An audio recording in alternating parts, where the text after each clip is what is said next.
Probability का बहुत ही बढ़िया सवाल which is one of the expected GATE question. तो चलिए देखते हैं कितने सारे गेट एस्पिरेंट इस सवाल को बना सकते हैं। वैसे ये सवाल सौरभ कुमार ने एज अ डाउट पूछा था on practice course on all PYQs of engineering mathematics. सवाल हमसे कहता है a smoke detector is routinely inspected, 80% of the detectors found inoperative experienced a power surge and 10% of those found in operating condition had experienced a power surge. 20% of the detector inspected have failed. What is the probability that the detector failing given it experiences a power surge? ये NAT सवाल है, ये 2 decimal तक आपको fill करना है। तो सवाल पढ़ करके बहुत सारे स्टूडेंट्स कहते हैं सर कुछ समझ नहीं आया। ये तो समझ आया कि प्रोबेबिलिटी हमसे मांग रहे हैं तो प्रोबेबिलिटी का सवाल है, बट क्या फॉर्मूला होगा, क्या गिवन डेटा है, तो ये सारी चीज़ समझ नहीं आई।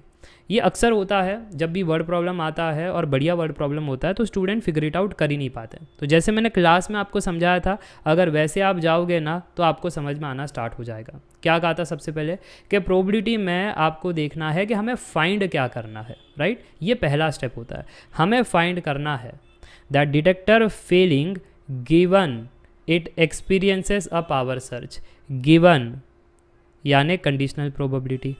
और जो ये आगे वाली चीज़ होती है ये डिनोमिनेटर में होता है, जो पीछे वाली चीज़ होती है वो न्यूमरेटर में होता है। तो सबसे पहले हमको लिखना है कि हमको फाइंड करना है प्रोबेबिलिटी ऑफ कंडीशनल इवेंट, जहाँ पर वो जो डिटेक्टर है उसने एक्सपीरियंस कर लिया है क्या, पावर सर्ज। ओके, और अब आपको बताना है कि वो जो डिटेक्टर है वो फेल्ड वाली कंडीशन का था, यानी इनऑपरेटिव था, ख़राब था, ठीक है। डिटेक्टर फेलिंग ये आपको बताना है, राइट। तो ये चीज़ है। अब इसको आप चाहो तो नोटेशन छोटा करने के लिए, एग्ज़ाम में हमेशा छोटा करने के लिए आप डिटेक्टर फेलिंग को F कह दो और पावर सर्च को P कह दो, ठीक है। तो ये आपको खोजना है। कैसे खोजोगे? सो P of F over P, ये खोजने के लिए पता चल ही रहा है कि ये एक कंडीशनल प्रोबेबिलिटी है और बेस थियरम का इस्तेमाल यहाँ पर किया जा सकता है to get the answer, right. So Bayes theorem क्या कहता है? बेस थियरम कहता है कि आंसर होगा आपका न्यूमरेटर बाय डिनोमिनेटर। डिनोमिनेटर में कौन सी प्रोबेबिलिटी होगी? इस वाले इवेंट की total probability, right. Total probability of power surge कहाँ से हो सकता है, राइट। न्यूमरेटर में क्या होगा? इस इवेंट को फ्लिप करो, P ऊपर F नीचे, इसकी प्रोबेबिलिटी निकालो, मल्टीप्लाई करो किससे? इस इवेंट की प्रोबेबिलिटी से। So probability of F। ये सारी ट्रिक्स मैंने दे रखी है क्लास में, तो यहाँ तक तो आप पहुँच चुके हो, राइट। पहले आपने देखा कि हमें फाइंड क्या करना है, उसको कट शॉर्ट नोटिफिकेशन में डाला, आइडिया आ गया कि ये तो बेस थियरम है, तो इस प्रकार से पहुँच गए। अब दिक्कत क्या है? ये डेटा को निकालना। अगर ये डेटा निकाले तब आंसर आएगा, नहीं निकाल पाए तो आंसर नहीं आएगा। अब कैसे निकाले? तो अब आपको पीछे जा कर के देखना पड़ेगा कि ये डिटेक्टर फेलिंग शुरुआत वहीं से हो रहा है, क्योंकि बेस थियरम का 2 स्टेप होता है। एक होता है इवेंट 1, फिर दूसरा होता है कि इवेंट 1 होने के बाद इवेंट 2। तो ऐसे हम ट्री डायग्राम बनाते हैं, ऐसे हम एक डायग्राम या आप कह लो एक फ्लो चार्ट बनाते हैं, ठीक है। तो चलिए अब हम देख रहे थे कि हमारा जो इवेंट 1 है वो फेलिंग, डिटेक्टर फेलिंग का कुछ है यहाँ पर data. A smoke detector is routinely inspected, 80% of the detector found in operative experienced a power surge. तो ये इवेंट 2 का हमको आइडिया आ रहा है, right. Similarly, 10% of those found in operative condition या operating condition had experienced a power surge. तो ये भी event 2 का आइडिया आ रहा है।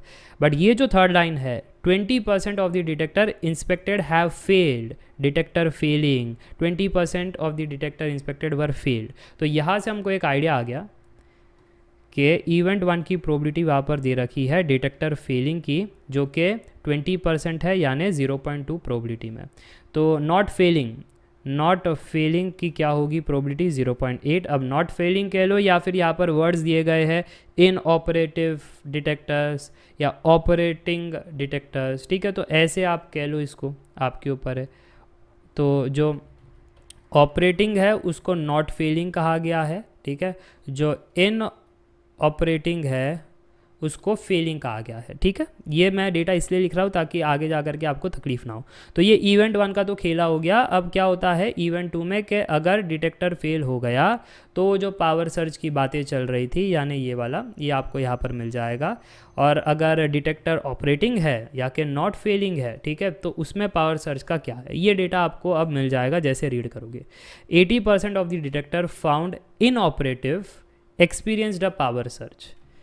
इन ऑपरेटिव यानी वो डिटेक्टर फेल था और एक्सपीरियंस किया पावर सर्ज, वो दे रखा है 80% यानी 0.8। समझ में आ रही है बात? अगर हाँ तो फिर नेक्स्ट डेटा देखो, 10% of those found in operating condition had experienced a power surge. तो ये ऑपरेटिंग कंडीशन हो गया, राइट, नॉट फेल यानी ऑपरेटिंग कंडीशन, और उसने पावर सर्ज ये एक्सपीरियंस किया, इसकी 10% चांस है यानी 0.1 है। तो ये डेटा है, अब उठा करके सब्स्टिट्यूट करना है टू गेट दी आंसर। तो जैसे ही मेरे को ये पता चल जाता है ना, तो बता देता हूँ आपको, फॉर्मूला ओपन करना है तो करो, नहीं करना है तो भी आंसर निकाल सकते हो। कैसे निकालना है बताता हूँ, ठीक है। मल्टीपल वे से बेस थ्योरम पढ़ा है तो वही उसका बेनिफिट है। फेल्ड का यहाँ पर है 0.2 और फेल होने के बाद पावर सर्ज है 0.8। उठा करके यहाँ पर सब्स्टिट्यूट करो तो पता चल जाएगा 0.8 इंटू 0.2 है।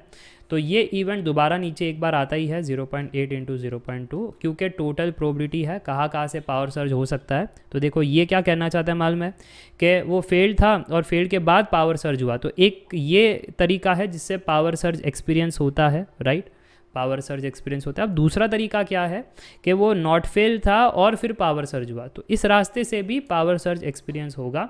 सो 0.8 इंटू 0.1 हमको करना पड़ेगा। समझ में आ रही है बात?